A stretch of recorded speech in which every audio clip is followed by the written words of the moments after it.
بسم اللہ الرحمن الرحیم۔ دوستو، آج کل ایک سوال بہت اٹھایا جاتا ہے اور کہا جاتا ہے کہ جب بھی محرم الحرام کے دن آتے ہیں تو ناسبی یہ سوال کرتے ہیں کہ امام حسین علیہ السلام کو تو صحابہ نے بہت روکا تھا، آپ نہ نکلیں، آپ گھر سے نہ جائیں، آپ کربلا کی طرف سفر نہ کریں۔ جلیل القدر صحابہ کرام نے امام حسین کو روکا، عبداللہ ابن عباس نے روکا، جابر بن عبداللہ نے روکا، اور صحابہ نے ان سے کہا کہ آپ کیوں جا رہے ہیں؟ ابو سعید خدری نے ان سے کہا کہ نہ جائیے، کوفہ والے بے وفا ہیں، انہوں نے آپ کے والد کو شہید کیا، آپ کے بڑے بھائی کو شہید کیا، آپ کیوں جا رہے ہیں وہاں پر؟ یعنی یہ ناسبی یہ ثابت کرنا چاہتے ہیں اس طرح کی باتیں کر کے۔ یہ ڈائریکٹ تو یزید کو اچھا نہیں کہتے، بہت سارے لوگ تو کہتے بھی ہیں ناسبیوں میں سے، لیکن جو ناسبی نما ہیں، چھپے ہوئے ناسبی ہیں، جس طرح ہے نا یہ لوگ کہتے ہیں تقیہ باز رافضی، تو یہ جو چھپے ہوئے ناسبی ہیں ان کا طریقہ کیا ہے؟ وہ یہ کہتے ہیں یزید کی حمایت کے اندر اس طور پر بات کرتے ہیں کہ امام حسین کو منع کیا گیا لیکن امام حسین پھر بھی چلے گئے، یعنی العیاذ باللہ استغفر اللہ العظیم، امام حسین اتنے سادہ تھے، انہیں کچھ پتہ نہیں تھا، واقعات کا پتہ نہیں تھا کہ کوفہ والے کون ہیں کیا ہے، اپنے نانا کی سنت کا پتہ نہیں تھا، اور اس طرح بس وہ نکل گئے، وہ چلے گئے۔ اور کچھ ناسبی تو یہ کہتے ہیں رستے میں جا رہے تھے اور بس ان پر حملہ ہو گیا اور ختم، بات ختم۔ تو یہ جو بات کی جاتی ہے کہ صحابہ نے جب منع کیا امام حسین علیہ السلام کو کہ آپ نہ جائیں، آپ کیوں نہیں رکے، آپ پھر بھی کیوں گئے؟ اس سوال کا جواب انشاءاللہ عز و جل آج اہل سنت والجماعت کی اصح کتابوں سے ڈھونڈنے کی کوشش کریں گے۔ اللہ سبحانہ و تعالیٰ سے دعا ہے کہ پروردگار ہم سب کو قرآن مجید میں تدبر کرنے اور اہل البیت کی معرفت عطا فرمائے۔ سب سے پہلے میں آپ کے سامنے روایت پیش کرنا چاہتا ہوں مصنف عبدالرزاق سے، اور یہ روایت الفتن نعیم بن حماد کی جو ہے اس میں بھی روایت موجود ہے، اور روایت کا نمبر ہے 1544، اور مصنف عبدالرزاق کی روایت کا نمبر ہے 21895۔ روایت کیا ہے؟ روایت یہ ہے، عبدالرزاق نقل کرتے ہیں، انہوں نے معمر سے نقل کیا، انہوں نے زہری سے، انہوں نے سنان بن ابی سنان سے، وہ کہتے ہیں کہ امام حسین کو انہوں نے سنا، انہوں نے روایت کیا رسول اللہ صلی اللہ علیہ وآلہ وسلم کو۔ امام حسین یہ فرماتے ہیں کہ رسول اللہ صلی اللہ علیہ وآلہ وسلم نے ایک دن ابن سیاد سے ملاقات ہوئی۔ ابن سیاد آپ جانتے ہیں مدینہ کے اندر ایک شخص تھا یہودی، ابن سیاد اس کا نام تھا، اور صحابہ یہ سمجھتے تھے کہ یہ دجال ہے، صحابہ کا اتفاق، یعنی حضرت عمر تک یہ کہتے تھے کہ یہ شخص دجال ہے۔ بہرحال رسول اللہ کی ملاقات اس شخص سے ہوئی، اور اس شخص سے کہا کہ یہ بات بتاؤ کہ تم کہتے ہو کہ تمہارے پاس غیب کی خبریں آتی ہیں، بتاؤ کہ میں نے اپنے ذہن میں اس وقت کیا بات رکھی، اس وقت میرے ذہن میں کیا چل رہا ہے۔ رسول اللہ صلی اللہ علیہ وآلہ وسلم نے اس وقت اپنے ذہن میں سورۃ الدخان، اس کی آیت کو اپنے ذہن میں رکھا، تو اس سے پوچھا کہ میں نے اپنے ذہن میں کیا چھپایا ہوا ہے، تو اس نے کہا دخن، آپ نے اپنے ذہن میں دھواں، دخن، اس سے متعلق چیز رکھی ہوئی ہے۔ تو رسول اللہ صلی اللہ علیہ وآلہ وسلم نے اسے کہا اخسأ فلن تعدو قدرک اجلک، دفن ہو جا، تو اپنے وقت سے پہلے باہر نہیں آ سکتا، تجھے اپنے وقت سے پہلے قدرت نہیں مل سکتی۔ یہ بد دعا اسے تھی۔ جب نبی صلی اللہ علیہ وآلہ وسلم وہاں سے روانہ ہو گئے تو آپ نے اپنے اصحاب سے پوچھا ما قال فلما ولى قال النبي صلی اللہ علیہ وآلہ وسلم ما قال فقال بعضهم دخن۔ رسول اللہ نے اپنے ساتھیوں سے پوچھا جو اس وقت میں موجود تھے کہ اس نے کیا کہا تھا، بتاؤ کیا جواب دیا تھا اس نے؟ تو لوگوں نے کہا، کچھ لوگوں نے کہا دخن، جس طرح اس بندے نے کہا تھا کہ دھواں، کچھ لوگوں نے وہی جواب دیا۔ کچھ نے کہا بل قال ریح، نہیں اس نے ہوا کہا تھا۔ جب یہ بات، یعنی وہاں پر موجود لوگوں میں اختلاف ہو گیا اس شخص کے جواب کے بارے میں، تو رسول اللہ نے فرمایا قد اختلفتم، تم نے اختلاف کر لیا، وانا بین اظہرکم، اور میں تمہارے درمیان موجود ہوں، میرے ہوتے ہوئے تم آپس میں اختلاف کر رہے ہو، وانتم بعدی اشد اختلافا، اور واللہ میرے بعد تم زیادہ اختلاف میں پڑ جاؤ گے۔ یہ امام حسین ابن علی علیہم السلام انہوں نے یہ روایت نقل کی ہے، یہ حدیث نقل کی ہے امام حسین نے۔ اس روایت کو میں آپ کے سامنے میں نے مقدمے میں کیوں پیش کیا؟ آپ کے ذہن میں سوال آ رہا ہوگا۔ اس کا جواب یہ ہے کہ رسول اللہ نے فرمایا کہ صحابہ رسول کے جانے کے بعد بہت زیادہ اختلافات کا شکار ہو جائیں گے۔ اب کوئی شخص یہ نہیں کہہ سکتا کہ صحابہ کا قول علی الاطلاق حجت ہے، یاد رکھیے گا یہ بات، کیونکہ رسول اللہ نے خود فرمایا کہ وہ آپس میں اختلاف میں پڑ جائیں گے، لہٰذا مطلقاً صحابہ کی پیروی کرنے کی بات ختم، کہ جناب یہ کہا جائے کہ صحابہ کی پیروی کرو تم جنت میں چلے جاؤ گے، نہیں، یہ بات نہیں ہو سکی، کیونکہ صحابہ آپس میں رسول اللہ نے فرمایا میرے بعد تم بہت زیادہ اختلاف میں پڑ جاؤ، کیونکہ رسول اللہ کے سامنے اختلاف میں پڑ گئے. اس لیے اگر امام حسین علیہ السلام کو کسی نے منع کیا تو امام حسین پر اس کا وہ قول حجت نہیں ہے. امام کے اوپر حجت نہیں ہے اس شخص کا قول. کیوں حجت نہیں ہے؟ اس لیے امام حسین اس واقعے کو نقل کر رہے ہیں، رسول کے سامنے یہ اختلاف میں پڑ گئے. تو جب وہ رسول کے سامنے اختلاف میں پڑ گئے تو بعد میں امام حسین پر ان کا قول حجت نہیں ہو سکتا. اور اس واقعے کے شاہد گواہ امام حسین خود بھی تھے، تو امام حسین سمجھتے تھے کہ ان کا قول میرے اوپر حجت نہیں ہے. دوسری بات یہ ہے کہ بالآخر یہ نوبت کیوں آئی کہ امام حسین علیہ السلام وہ کوفہ کی جانب روانہ ہوئے. امام حسین نے قیام کیا. پوری تاریخ کا جائزہ لینے کے بعد بنیادی طور پر اس نتیجے پر میں پہنچا ہوں کہ 3 بنیادی اسباب تھے جن کی وجہ سے امام حسین علیہ السلام نے قیام کیا ہے اور کربلا کی جانب سفر کیا ہے. 3 بنیادی اسباب ہیں. نمبر 1 اصلاح، سب سے بڑا سبب اصلاح، بدعات کا خاتمہ، امر بالمعروف و نہی عن المنکر. نمبر 2 خطوط جو کوفہ سے آپ کے پاس آئے. نمبر 3 اموی نظام کی بیعت نہ کرنا، اموی سسٹم کو جو اس موقع پر قائم ہوا تھا اس کو ریجیکٹ کر دینا. امام حسین علیہ السلام نے صلح امام حسن کے بعد بھی اس اموی سسٹم کو ریجیکٹ کر دیا تھا، اور انشاءاللہ میں اس پر حوالہ آپ کے سامنے پیش کروں گا. سب سے پہلی بات جو میں نے آپ کے سامنے رکھی، اموی نظام کو، یہ جو تیسرا سبب میں نے بیان کیا ہے، اموی نظام کو ریجیکٹ کرنا. امام حسن علیہ السلام نے جب صلح کی معاویہ بن ابی سفیان سے، تو بخاری کی روایت ہے، رسول اللہ صلی اللہ علیہ وآلہ وسلم نے فرمایا ان ابنی ھذا سیدہ، میرا یہ بیٹا سردار ہے.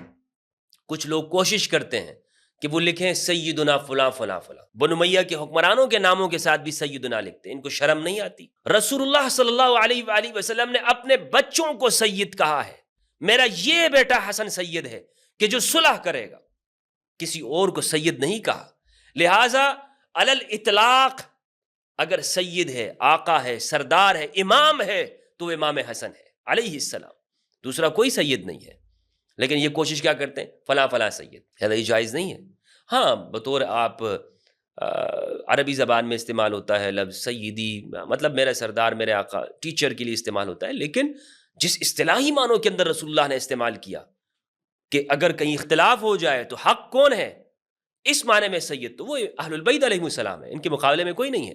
تو امام حسن علیہ السلام نے جب صلح کی، اس کے بعد معاویہ بن ابی سفیان نے اس صلح کی ایک اہم شرائط میں سے ایک شرط یہ تھی کہ معاویہ اپنے بعد جو عہد اور حکومت ہے وہ امام حسن کی جانب لوٹا دے گا. لیکن امام حسن علیہ السلام کی شہادت ہو جاتی ہے. معاویہ بن ابی سفیان نے اس شرط کی پاسداری نہیں کی، اور اس شرط کو لکھا ہے تمام نے، اسد الغابہ ابن الاسیر الجزری نے، تذکرۃ تاریخ الاسلام کے اندر ذہبی نے، اور اسی طرح سیر اعلام النبلاء کے اندر امام حسین علیہ السلام کے احوال میں ذہبی رحمہ اللہ نے اس کو لکھا ہے.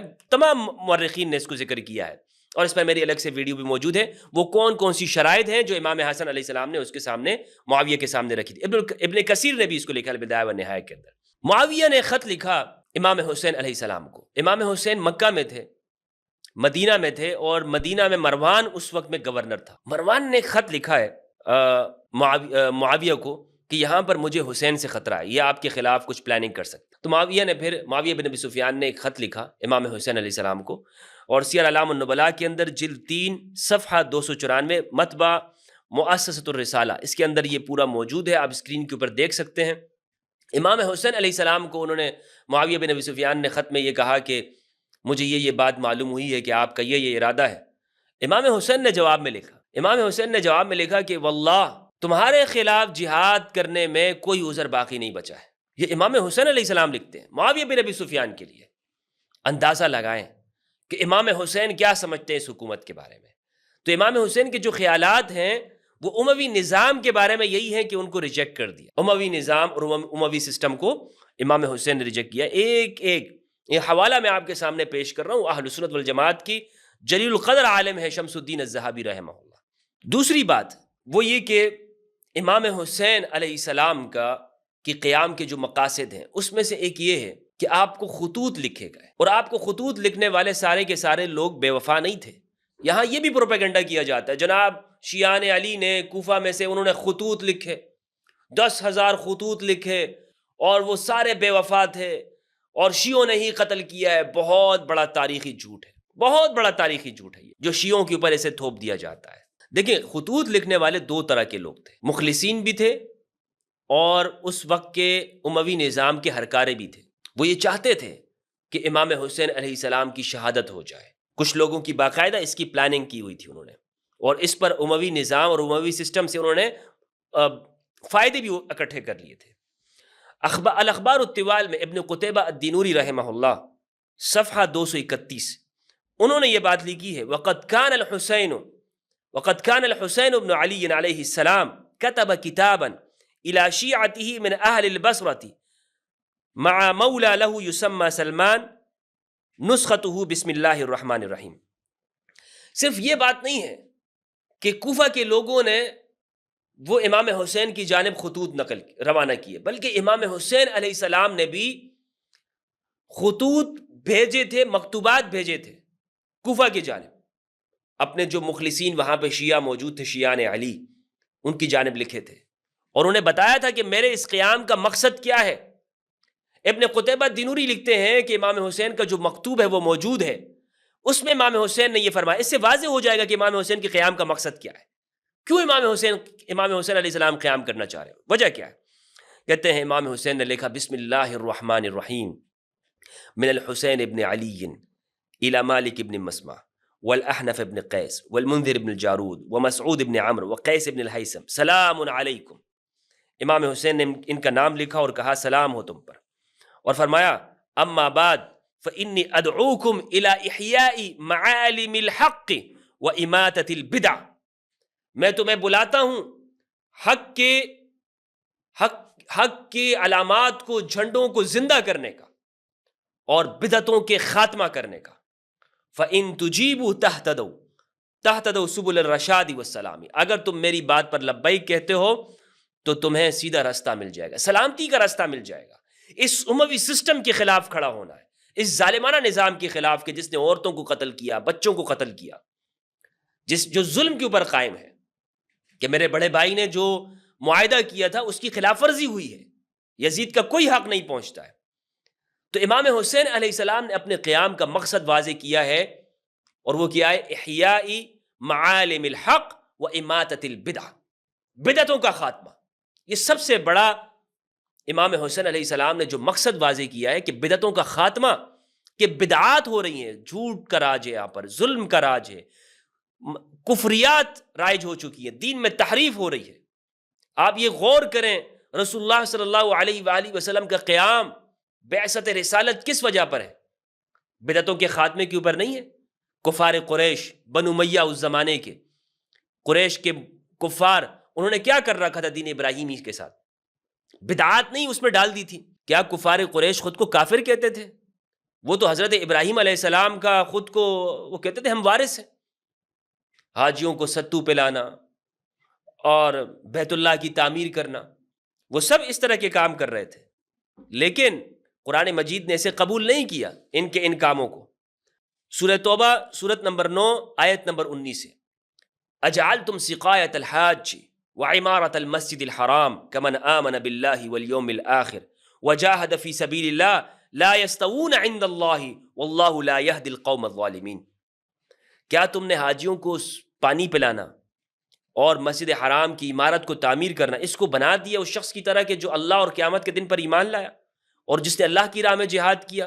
لا یستوون عند اللہ، یہ اللہ کے ہاں برابر نہیں ہے، یہ اللہ کے ہاں برابر نہیں ہے۔ اللہ نے اس چیز کو معیار نہیں قرار دیا کہ تم جو یہ کام کر رہے ہو اور خود کو کہتے ہو جناب ہم تو ابراہیم علیہ السلام کے دین کے وارث ہیں۔ ہرگز نہیں، تم وارث نہیں ہو، تم ظالم ہو، تم نے دین میں بدعات شروع کر رکھی ہے۔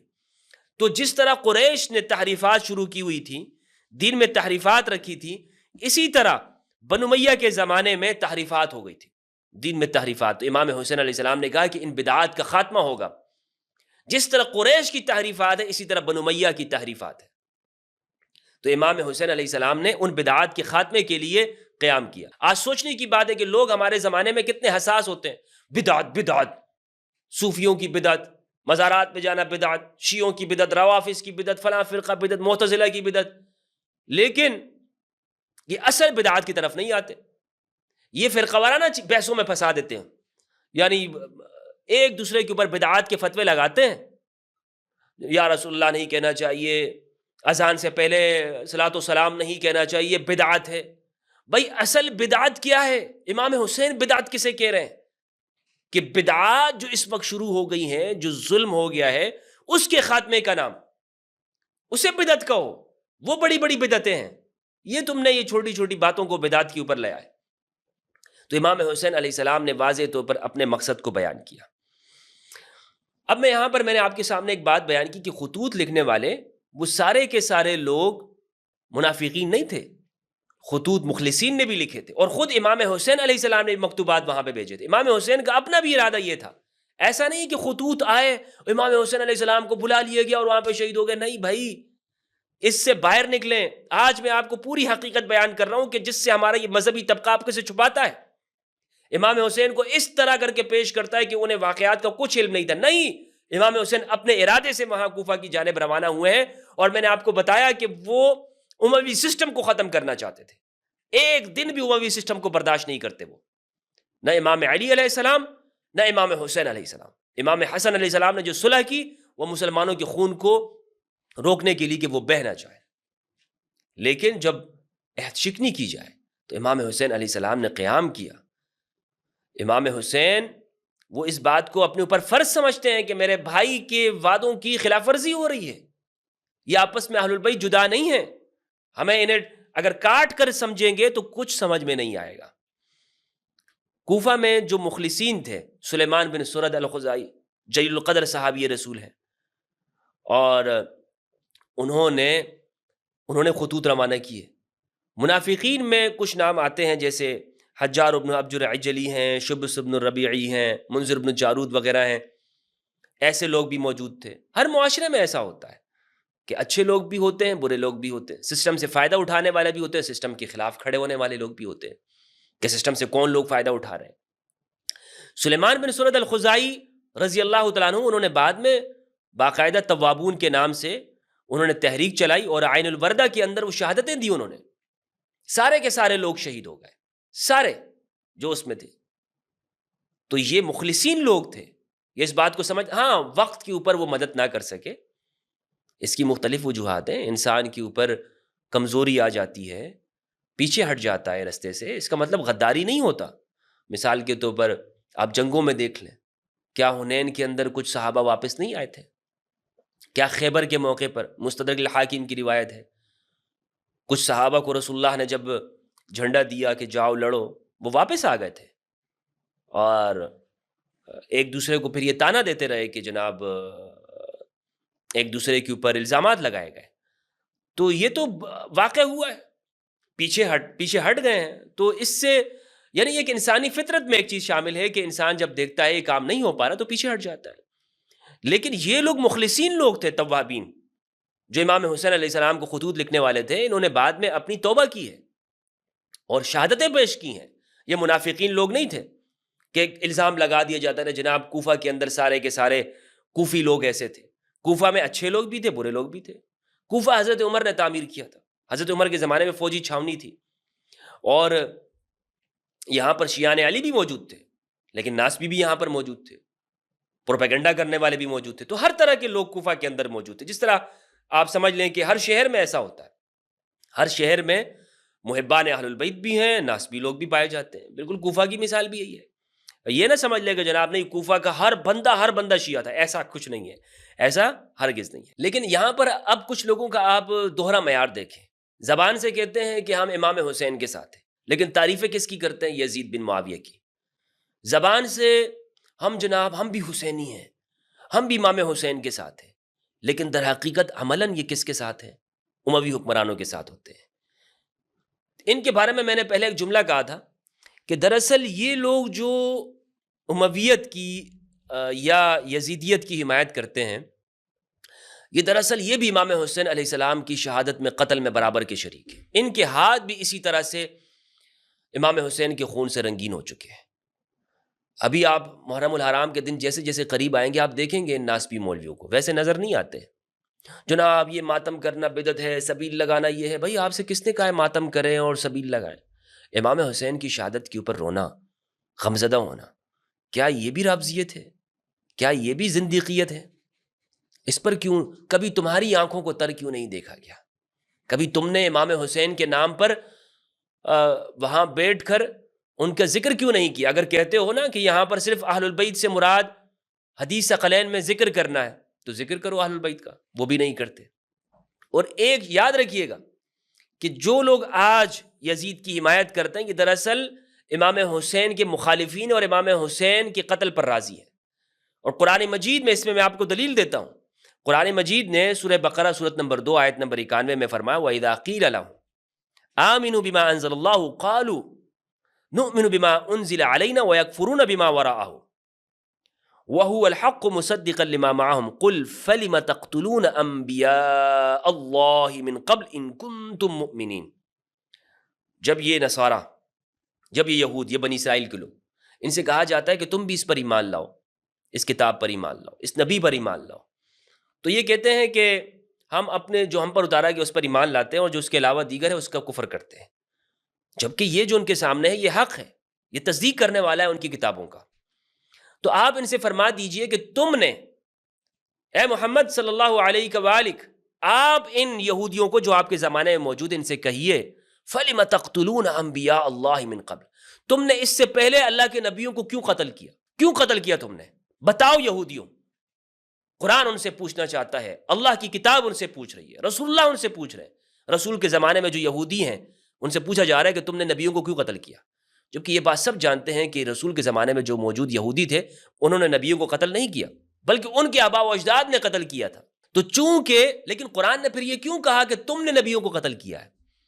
اس لیے کہا کہ یہ لوگ ان سے اگر پوچھا جائے کہ ان کے بڑوں نے جو نبیوں کو قتل کیا تھا وہ صحیح کیا تھا غلط کیا تھا، تو یہ کہتے ہیں جناب وہ صحیح کیا تھا انہوں نے. تو یہ آج جو ان کے اپنے آباء و اجداد کے فعل پہ راضی ہیں تو یہ بھی اس قتل کے اوپر برابر شریک ہیں، یہ برابر مجرم ہیں. یہ لوگ یہ بھی نبیوں کے قتل کے اندر شامل ہیں. تو جو لوگ آج امام حسین کی شہادت پر غم تو نہیں مناتے لیکن یزید کی حمایتیں کرتے ہیں، واللہ باللہ یہ امام حسین کے قتل میں شریک ہے برابر کے. جس طرح یزید شریک ہے، یزید ہے، اسی طرح یہ لوگ بھی شریک ہیں، ذرا برابر بھی فرق نہیں ہے.